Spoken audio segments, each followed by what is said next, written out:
Como é que o senhor enxerga atualmente o momento político brasileiro, com todo esse processo que a gente viveu esse ano? Como é que o senhor enxerga isso?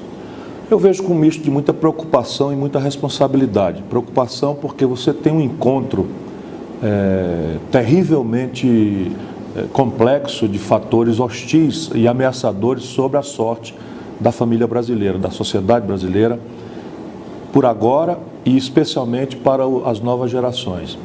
Me refiro a um cenário internacional bastante constrangedor, que subtraiu do Brasil preços importantes dos produtos que tradicionalmente a gente vende para o estrangeiro. Só para você ter uma ideia, a gente vendia uma tonelada de minério de ferro por $190 há 2 anos atrás, chegamos a vender por 38. Quando nós organizamos o pré-sal, uma riqueza extraordinária, nós estamos vendendo um barril de petróleo a $110, chegamos a vender a 30. E, por assim dizer, praticamente todos os produtos tradicionais brasileiros, que são os produtos chamados commodities, despencaram de preço em função de uma crise internacional que não parece ter cena para ser superada muito proximamente. De outro lado, o país tem um colapso econômico. Estamos vivendo hoje a maior depressão econômica da história brasileira, não há precedente, mas praticamente estamos caindo 10 pontos percentuais o conjunto das riquezas do país em apenas 25, 30 meses. A consequência prática disso é que nós galopamos aceleradamente para bater todos os recordes de desemprego. E quando o desemprego explode, a massa salarial naturalmente também começa a encolher. E como a população não tem emprego, e a massa salarial encolhe, o medo do futuro chegam, você também provoca praticamente uma generalizada retração no consumo. E essa retração no consumo explode imediatamente na arrecadação do governo, que por sua vez constrange dramaticamente as já precaríssimas condições da saúde pública brasileira, as condições da educação pública brasileira, as condições da segurança, a violência aumenta e a sensação, e você começa a assistir o terceiro grande vetor, que é, além da crise econômica internacional, nacional, você começa a assistir uns sintomas se generalizando de anarquia. A notícia diária da roubalheira, de autoridades de nomeada, de estados importantes indo para a cadeia, e parece que o fundo do poço não chega. Isso tudo está tirando também do povo brasileiro a própria confiança no sistema democrático. Isso é a razão da minha preocupação.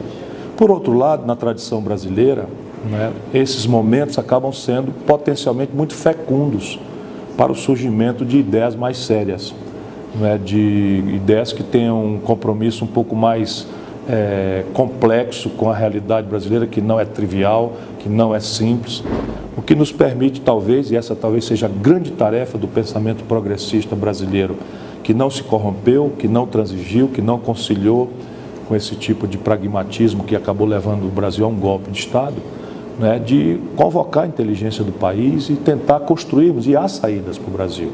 Você tem uma vocação para o empreendedorismo, uma vocação para a produção, uma vocação para o trabalho, você tem uma imensa legião de novos empreendedores, que num misto de autoajuda e sacrifício acham que estão resolvendo suas questões por si mesmos, já começam a desacreditar. Não vejo com pessimismo esses valores que vêm de uma certa religiosidade, que aí também em momentos de grave angústia existencial e comunitária, é muito normal que o ser humano busque conforto numa fé, desde que isso não seja traduzido por manipulações simplórias. Eu acho que está se juntando aí um potencial em que a gente pode ter o terreno para uma novidade, para a produção de um novo projeto para o país.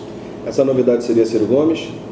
Eu não posso dizer que sou eu, mas eu sou o mais treinado quadro deste campo, do campo progressista, do campo que tem compromisso nacional, do campo que tem compromisso com o imperativo moral do enfrentamento da miséria e das suas sequelas na doença, na violência, na deseducação dos nossos filhos.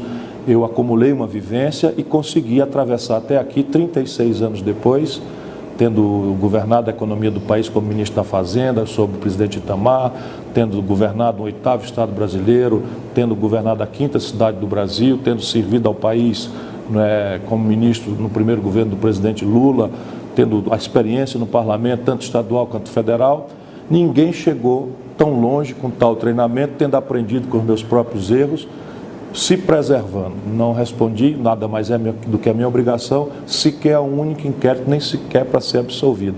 E acredito que hoje, talvez, até por demérito do desastre que está acontecendo no Brasil, eu posso dar uma contribuição na construção dessa alternativa para o país.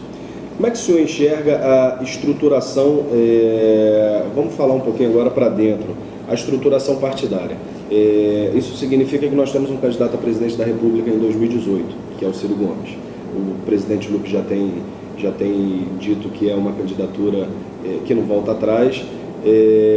Como é que o senhor como é que o senhor enxerga o que seria ideal de uma organização partidária para a gente conseguir aglutinar essas forças que o senhor se referiu, para a gente conseguir caminhar junto? A democracia representativa se faz por intermédio dos partidos.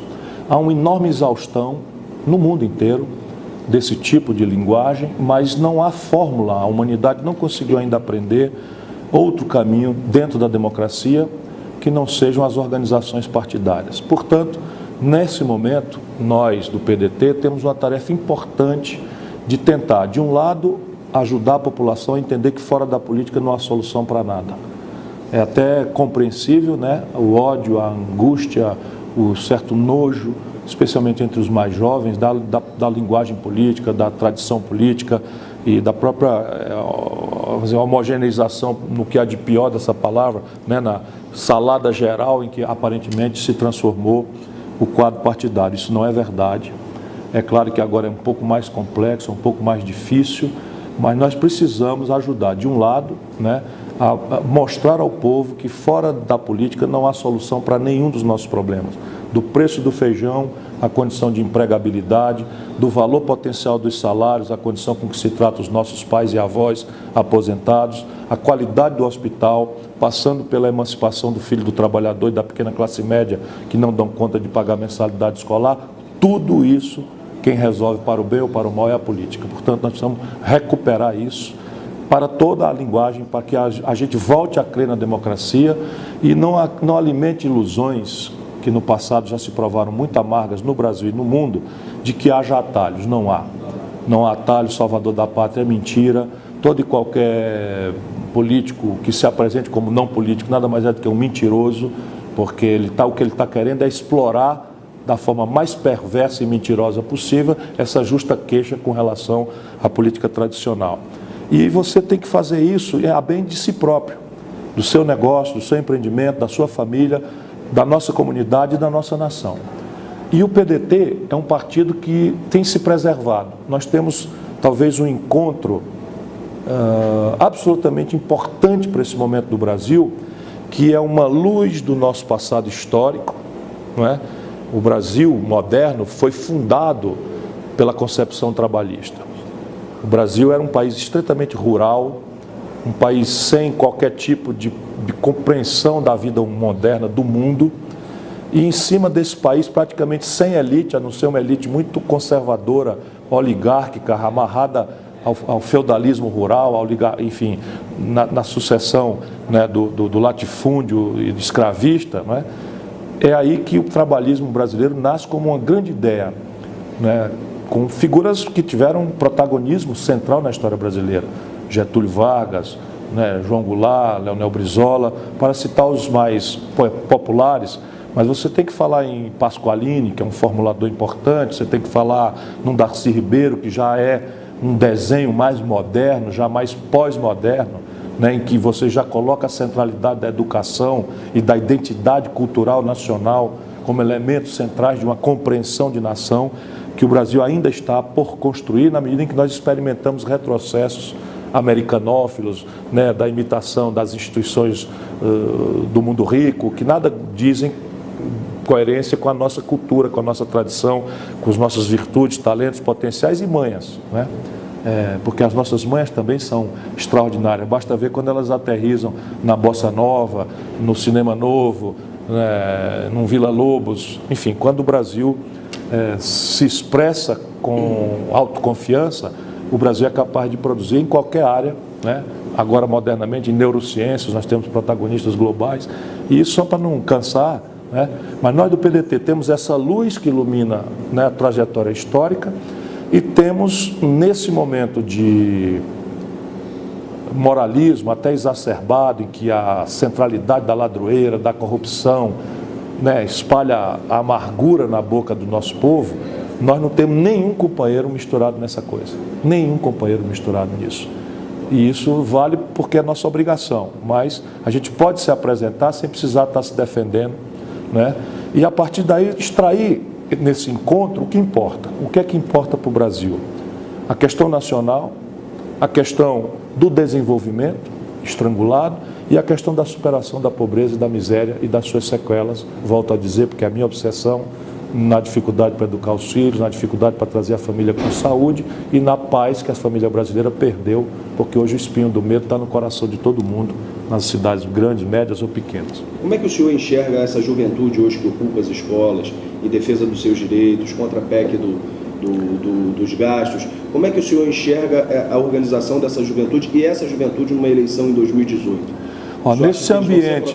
Nesse ambiente de desastre comunitário que nós estamos vivendo, porque nós, em função da decepção com o PT e com a experiência do governo Dilma, em contradição com o que era o itinerário que vínhamos de atrás, e são coisas práticas. O salário mínimo a poder de compra saiu de $76 para 320, com a Dilma teve um retrocesso importante. O crédito saiu de 20% do PIB para 55% do PIB, com a Dilma desceu para quase 35%, 40% do PIB.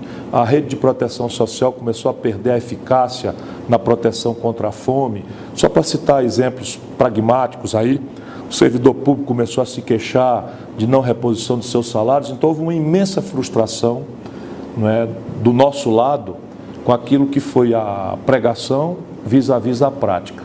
E isso acabou gerando uma apatia, sabe, quase que uma espécie de, façam esse jogo aí vocês, engravatados de Brasília, que parece que para mim nesse jogo não sai nada, é uma sensação que se generalizou.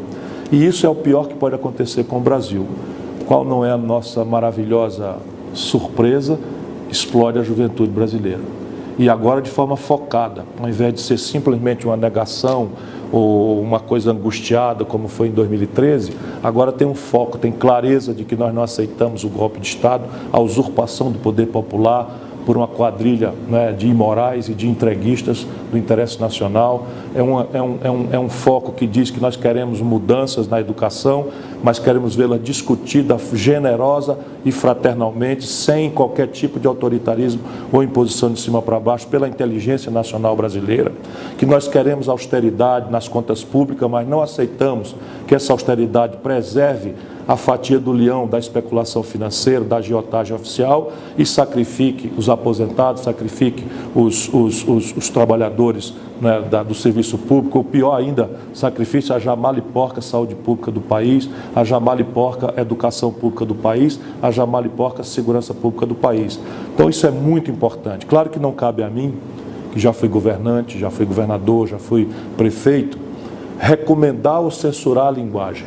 Não é meu papel. Agora eu vibro, eu exulto, eu comemoro todo dia, né, o fato de que o jovem brasileiro está indo à luta e boto neles toda a esperança de que a gente vai virar esse jogo. Uma última perguntinha, mandar um recado para os nossos filiados, para os nossos simpatizantes dentro do partido, uma mensagem positiva, de organização, para a gente conseguir aglutinar o máximo de força possível para 2018.